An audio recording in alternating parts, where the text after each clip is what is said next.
This is our Cyborg Darth Maul Premium Format figure, and he was inspired by a short story in one of the Star Wars comic books called Visionaries. The story was called Old Wounds, and it takes place 3 years after young Luke is delivered to Tatooine to be watched over by Owen and Beru. And Owen and young Luke are out on the plains, doing some moisture farming, and Owen notices a figure off in the distance, a black, dark-cloaked figure just running towards them at incredible speeds.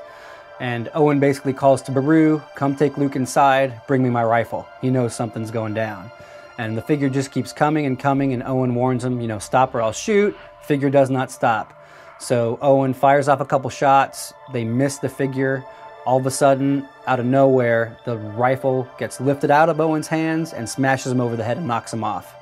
And this giant cloaked figure is just standing there, and you notice these massive robotic legs sticking out from below his cloak, but you're still not quite sure who he is.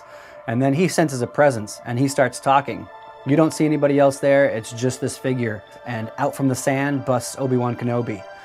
And they have a little exchange of words, and then he drops down his hood and he reveals himself to be Darth Maul. And you find out that he survived being cut in half in episode 1. And for the past 4 or 5 years, he's been on the hunt for revenge against Obi-Wan Kenobi. And he's tracked him down, he found him at Tatooine, and he knew that if he threatened young Luke's life, that Obi-Wan would come out hiding. So that's what he did. And now Darth Maul has his chance to seek vengeance on Obi-Wan Kenobi for trying to kill him and for cutting him in half. And this awesome battle breaks out. Darth Maul is going at it. He's got a new lightsaber, newly constructed. It's still double-bladed, but it looks different from his lightsaber in the movies. It's a little more sleek. Obviously, he had these robotic legs attached. It's a little bit of Grievous, a little bit of Darth Vader.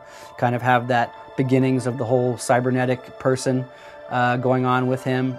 And during the battle, Obi-Wan backhands him and breaks 2 of the horns on his head. So what we did was, with the exclusive version, we included a screaming Darth Maul head where he's even more angry than he is there, and the front 2 horns on his head are actually busted. One of the biggest challenges with this piece was we decided that we wanted to pose in a running pose, and kind of in a very sort of dinosaur, Tyrannosaurus way, the way their legs were. We wanted to try and get that feel with him and really feel like he's running through the desert, he's plowing at Obi-Wan Kenobi, he's really angry and he wants to seek vengeance. And so we had to do that, we had to plant him on one leg. And that always causes slight production issues with the figures because there's only one space for them to balance on. So we made sure his legs were actually perfect because they were really beefy and really robotic. So we were able to get a good footprint on the base and really make sure he was stable with the one leg. But it was a bit of a challenge. I think we were really successful in keeping the dynamic pose, yet making him production friendly.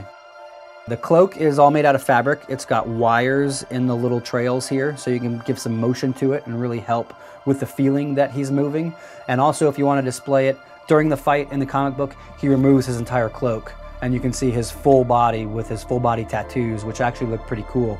So yeah, if you want to remove this cloak, you can take off the waistband and then lift the cloak off of Darth Maul, and then you can see him with his full upper body tattooed.